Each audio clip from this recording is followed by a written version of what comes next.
Hello friends, welcome to my YouTube channel PCM कक्षा। दोस्तों, इस चैनल पे मैं आपको 9th और 10th क्लास का पीसीएम यानी कि फिजिक्स, केमिस्ट्री, मैथ तीनों सब्जेक्ट पूरे कराने वाला हूँ। सो आप मेरे चैनल को सब्सक्राइब कर लीजिए और बेल आइकन को प्रेस करना ना भूलें, ताकि आप मेरी लेटेस्ट वीडियोस को देखते रहे और मेरे साथ साथ अपना पूरा सिलेबस कंप्लीट कर लें। सो दोस्तों, लास्ट 2 वीडियोस में ना मैंने आपको केमिस्ट्री का बेसिक्स बताया था, और वो मैंने बेसिक्स आपको इसलिए समझाया था क्योंकि मैंने बेसिक्स में क्या सिखाया था आपको, मैंने आपको केमिकल फॉर्मूला बनाना सिखाया था। और जिस बच्चे को ना वो केमिकल फॉर्मूला बनाने नहीं आएगा ना, उसको पूरी केमिस्ट्री बहुत टफ लगने लग जाएगी। लेकिन अगर आपको वो केमिकल फॉर्मूला बनाना आ गया तो आपके लिए ना केमिस्ट्री बहुत आसान हो जाएगी। आप जाके देखिए मेरी पुरानी वीडियो, जिन बच्चों ने नहीं देखी है, क्योंकि आज का जो लेक्चर है इसमें उस चीज का यूज होने वाला है, क्योंकि इस चैप्टर में आपका वो चीज बहुत ज्यादा यूज होने वाली है। तो आज हम केमिस्ट्री का चैप्टर 1 स्टार्ट करने वाले हैं, क्लास 10th का। और चैप्टर का नाम क्या है हमारा?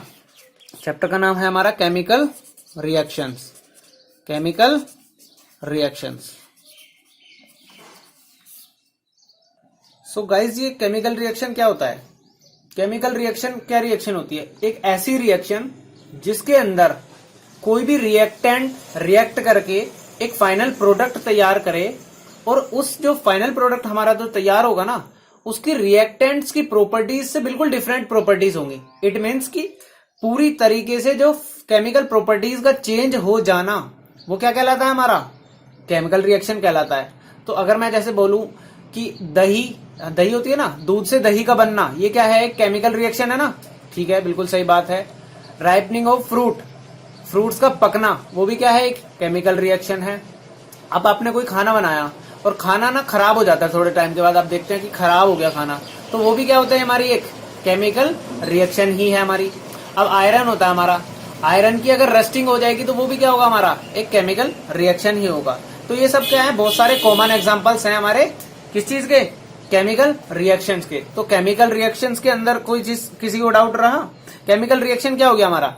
Those reactions in which a new product is formed with new properties. So guys, मैंने ना अभी एक टर्म यूज करी थी रिएक्टेंट, और एक टर्म मैंने यूज करी थी क्या? प्रोडक्ट। तो ये रिएक्टेंट क्या होता है हमारा? रिएक्टेंट क्या होता है? अब आप देखोगे ना, कोई भी केमिकल रिएक्शन हो रही है, जिस रिएक्शन के होने में आप स्टार्टिंग हो रही है ना, जहां से रिएक्शन की दो चीजें या दो से दो ज्यादा चीजें, कोई भी चीजें रिएक्ट कर रही हैं, और रिएक्ट होने के बाद वो क्या करती हैं? एक फाइनली कोई चीज तैयार करती है, और उसी को क्या बोलते हैं हम? प्रोडक्ट। मैं समझा रहा हूं। जैसे मान लो ये जो 2 गोले मैंने बनाए हैं ना, लेट सपोज इन दोनों का क्या हुआ? आपस में रिएक्शन हुई, और इस रिएक्शन के बाद एक फाइनल बड़ा गोला तैयार हो गया। मैंने सिर्फ एक जनरल टर्म लिया, समझाने के लिए बता रहा हूं मैं आपको। सो इसको मैं क्या कह सकता हूं? ये जो दोनों है ना मेरे, ये मेरे होंगे रिएक्टेंट्स। क्या होंगे मेरे? ये होंगे मेरे रिएक्टेंट्स। और जो मेरा ये तैयार हुआ है बड़ा गोला, ये मेरा क्या हो जाएगा? प्रोडक्ट। अब आप कहेंगे क्या सर हमेशा ऐसा ही होगा? नहीं, ऐसा बिल्कुल भी नहीं है। हो सकता है आपका रिएक्टेंट एक हो और प्रोडक्ट आपके पास एक से ज्यादा बन जाए, तो ये भी आपके पास क्या है? पॉसिबिलिटी है। तो बहुत सारी पॉसिबिलिटीज हो सकती है, जिसको हम आगे पढ़ते रहेंगे, क्योंकि आगे ना ये केमिकल रिएक्शन हमारी क्लासिफाई हो जाएगी। सो अब हमारी ना एक टर्म आती है जिसका नाम है केमिकल इक्वेशन। क्या टर्म मैंने यूज करी? Chemical equation. अब आप बोलेंगे ये केमिकल इक्वेशन क्या होती है? तो जो अभी मैंने आपको क्या बताया? केमिकल रिएक्शन बताया ना। जिस केमिकल रिएक्शन को हम फॉर्मूलाज की फॉर्म में लिख देते हैं, फॉर्मूलाज की और सिंबल्स की फॉर्म में लिखते हैं, उसी को हम क्या बोलेंगे? केमिकल इक्वेशन बोलेंगे। क्या समझे? सो हमारी डेफिनेशन क्या हो जाएगी इसकी? When chemical reaction is represented by chemical formula and symbols is called chemical equation. So अब मैं एग्जांपल के तौर पे समझा देता हूं। जैसे लेट सपोज आपके पास कोई कोयला है। कोयला क्या होता है हमारा? कार्बन की फॉर्म होती है।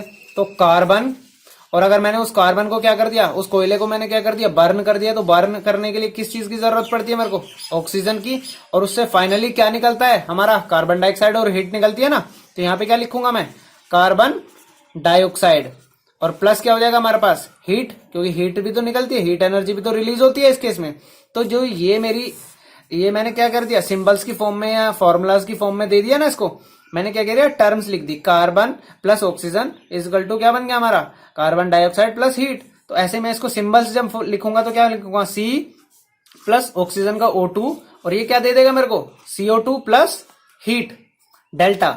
डेल्टा भी एक सिंबल होता है जिसको हम किसके लिए यूज कर सकते हैं, हीट के लिए यूज कर सकते हैं। तो ये जो मेरी रिएक्शन आ गई ये क्या है मेरी, ये रिएक्शन जो थी मेरी कार्बन की ऑक्सीजन के साथ, जब मैंने इसको सिंबल्स की फॉर्म में लिख दिया तो ये मेरा क्या बन गया, केमिकल इक्वेशन बन गया।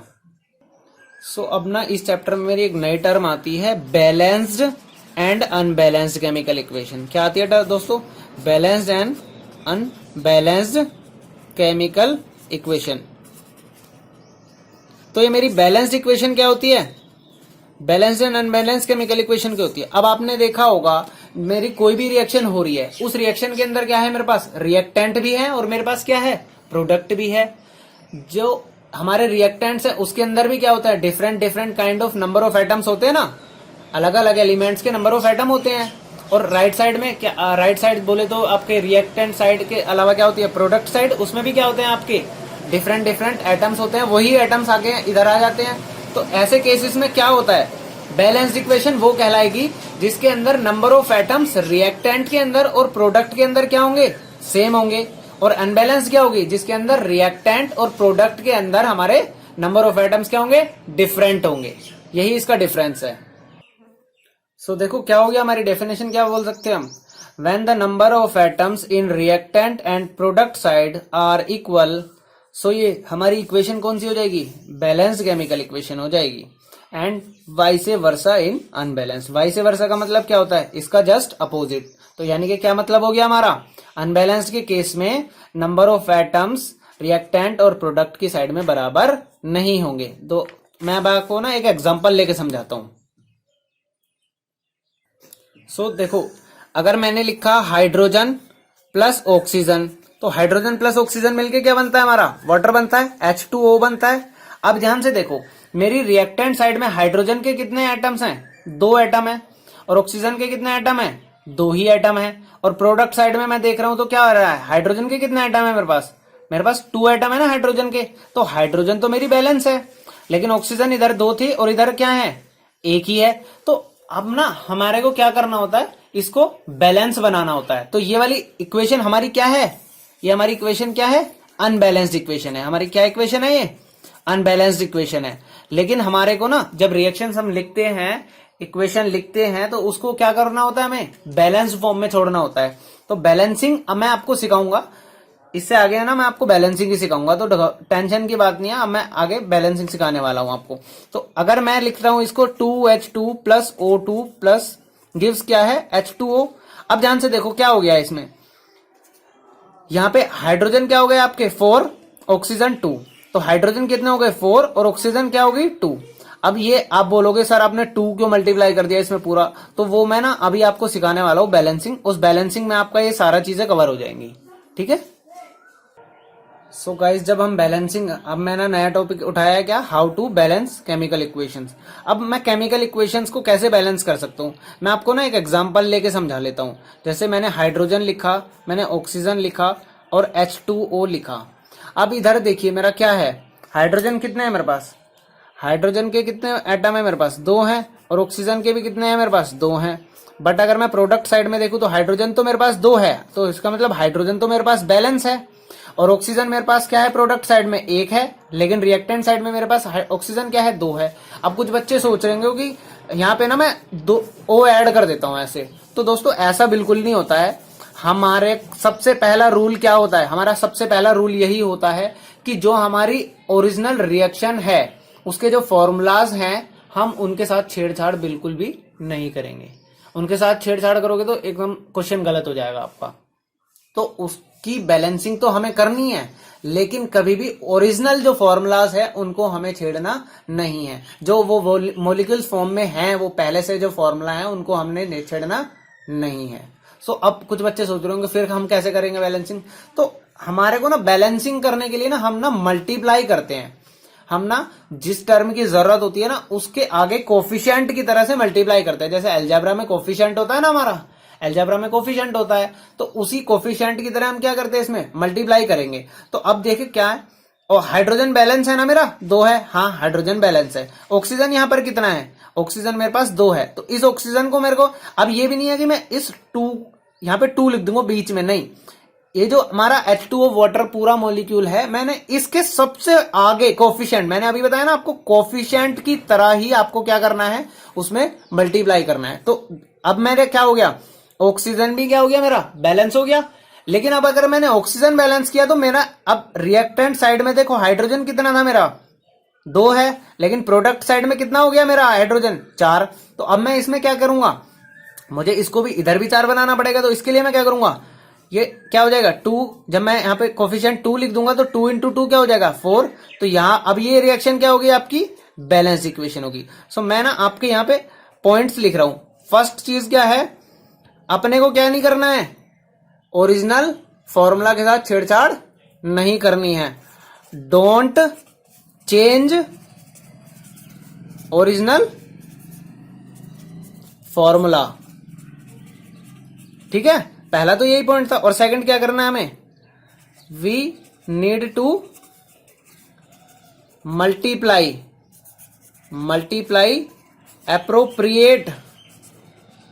appropriate number on either side to balance।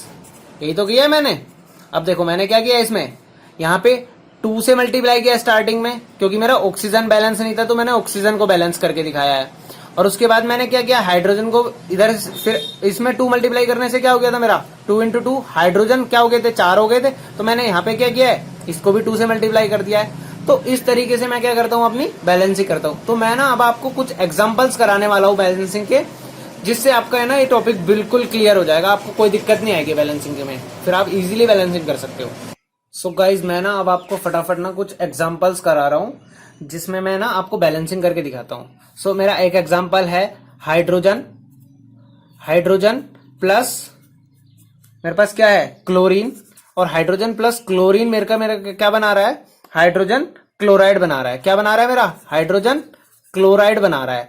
तो मैंने इसको ना बैलेंस करना है। सबसे पहले मैं क्या करूंगा, इसको सिंबल की फॉर्म में लिखूंगा। तो हाइड्रोजन मेरा किस फॉर्म में रहता है, मॉलिक्यूल H2 की फॉर्म में रहता है, और क्लोरीन मेरा रहता है Cl2 की फॉर्म में। और मेरा हाइड्रोक्लोरिक कैसे होता है, हाइड्रोजन क्लोराइड क्या होता है, HCl।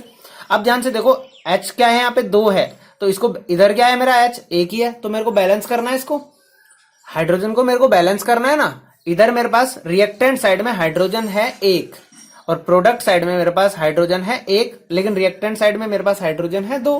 तो मैंने इसको बराबर करना है। 2 हाइड्रोजन करने के लिए मैं क्या करूंगा, 2 से मल्टीप्लाई करूंगा स्टार्टिंग में कोफिशिएंट, मैंने बताया ना आपको लास्ट वीडियो में। अब देखो ध्यान से देखो, रिएक्टेंट साइड में क्लोरीन कितने थे मेरे पास, 2 एटम थे क्लोरीन के, लेकिन प्रोडक्ट साइड में क्या था मेरे पास, पहले तो सिंगल था, लेकिन ये 2 मल्टीप्लाई हुआ है। तो इसका मतलब ये सिर्फ H से मल्टीप्लाई नहीं हुआ है, ये पूरे के पूरे किससे होता है, केमिकल फॉर्मूला से होता है। तो H भी 2 हो गए और क्लोरीन भी क्या हो गए, 2 हो गए। तो ये मेरा क्या हो गया, ये मेरा क्या हो गया, अब बैलेंस हो गया।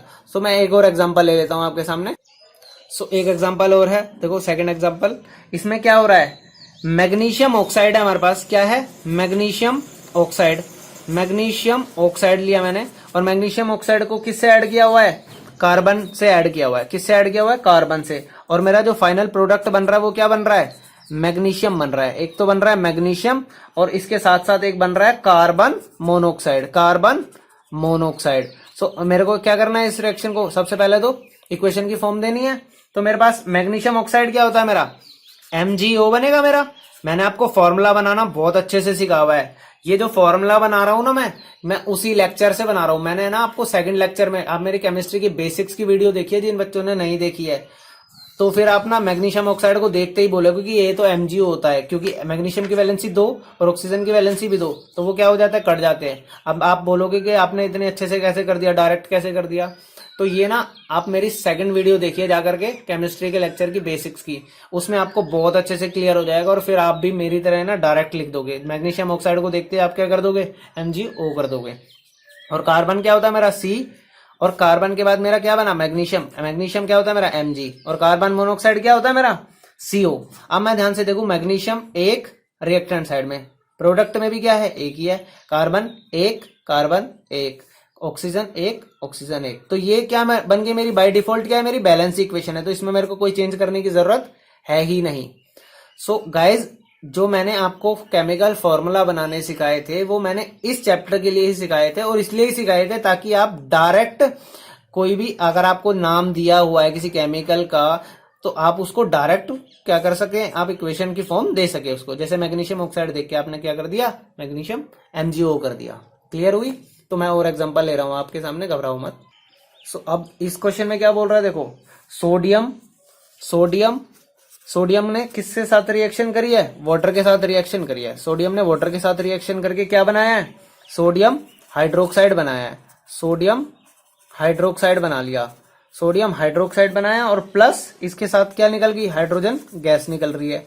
तो अब आपको पता ही है, मैं आपको बता ही चुका हूं, सोडियम का सिंबल क्या होता है, Na होता है हमारा, और वाटर का क्या होता है हमारा, H2O होता है। सोडियम हाइड्रोक्साइड, अगर आपने मेरी लास्ट वीडियो ध्यान से देखी होगी तो आपको इजीली पता होगा क्या होता है, सोडियम NaOH होता है।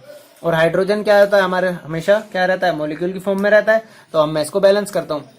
अब मैं देखता हूँ रिएक्टेंट साइड में मेरे पास सोडियम कितने हैं, एक एटम है, और प्रोडक्ट साइड में भी क्या है मेरा, एक ही एटम है। तो इसका मतलब मेरा सोडियम तो क्या है, बैलेंस है।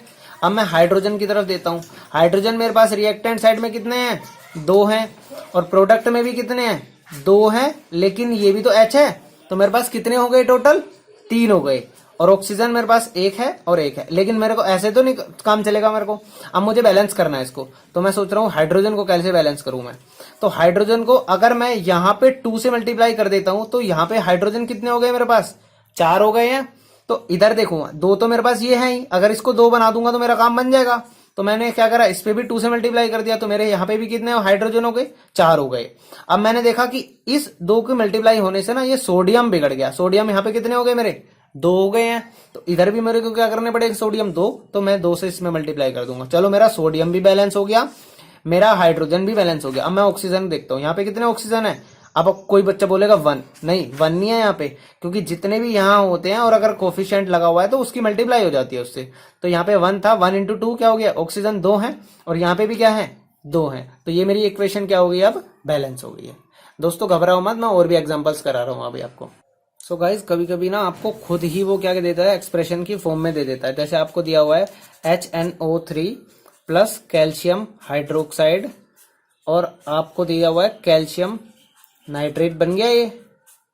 और आपको इसको क्या करना है, बैलेंस करना है। अब ध्यान से देखो, अब मेरे को ना इन क्वेश्चंस में ना कुछ भी नहीं होता, बैलेंसिंग के क्वेश्चंस में मेरे को देखना होता बस। रिएक्टेंट साइड में मेरे को नंबर ऑफ एटम देखने हैं और प्रोडक्ट साइड में नंबर ऑफ एटम देखने हैं। तो मैंने देखा यहाँ पे हाइड्रोजन मेरे पास एक है, और या इसमें क्या है, 2 और 1 3 बन गए हाइड्रोजन। तो हाइड्रोजन मेरे पास यहाँ पे क्या है, 2 है। चलो हाइड्रोजन को छोड़ते, अब मैं नाइट्रोजन को देखता हूँ। नाइट्रोजन 1 है मेरे पास इधर, और इधर क्या है मेरे पास, नाइट्रोजन, ब्रैकेट के बाहर 2 है ना मल्टीप्लाई, तो 2 नाइट्रोजन है। तो सबसे पहले मैंने क्या किया, नाइट्रोजन को ही मैं बैलेंस कर देता हूँ। तो मैंने 2 मल्टीप्लाई करूंगा इधर, तो अब मेरा नाइट्रोजन तो हो गया बैलेंस। अब मैं क्या करता हूँ, हाइड्रोजन को चेक करता हूँ, हाइड्रोजन कितने हैं मेरे पास। तो 2 हाइड्रोजन तो मेरे ये हो गए, और 2 हाइड्रोजन ही मेरे पास हो गए ये, तो 4 हाइड्रोजन है मेरे रिएक्टेंट साइड में। अब यहाँ पे क्या है मेरे, 2 ही है। तो इसको 4 बनाने के लिए मैं क्या करूंगा, यहाँ पे 2 से मल्टीप्लाई कर दूंगा, तो मेरे 4 हो गए। ये भी हाइड्रोजन भी मेरा बैलेंस हो गया। अब मैं देखता हूँ ऑक्सीजन, तो यहाँ पे कितने ऑक्सीजन, 2 × 3 6 ऑक्सीजन तो मेरे इसमें हो गए, और 2 × 1 ये क्या हो जाएंगे, 2 ये, तो 8 ऑक्सीजन हो गए मेरे रिएक्टेंट साइड में। अब मैं ध्यान से देखूं तो ऑक्सीजन के 3 और × 2 6 तो ये हो गए, और 2 ये हो गए। तो ये मेरी रिएक्शन क्या हो गई, अब बैलेंस हो गई। अब मैं कैल्शियम चेक करता हूँ, कैल्शियम 1 है इधर, और इधर भी क्या है, 1 है। तो ये इक्वेशन मेरी क्या होगी, अब रिक्वायर्ड फाइनल बैलेंस्ड इक्वेशन होगी। सो इसी तरीके से बैलेंसिंग के ना क्वेश्चंस बहुत इजी होते हैं, कोई दिक्कत नहीं पड़ेगी आपको बस सिंपली क्या करना है, जिधर भी आपके मॉलिक्यूल्स कम हैं आप उधर क्या कर दोगे, उसमें मल्टीप्लाई कर दोगे, और आप सिंपली आप कोई भी क्वेश्चन बैलेंस कर सकते हो।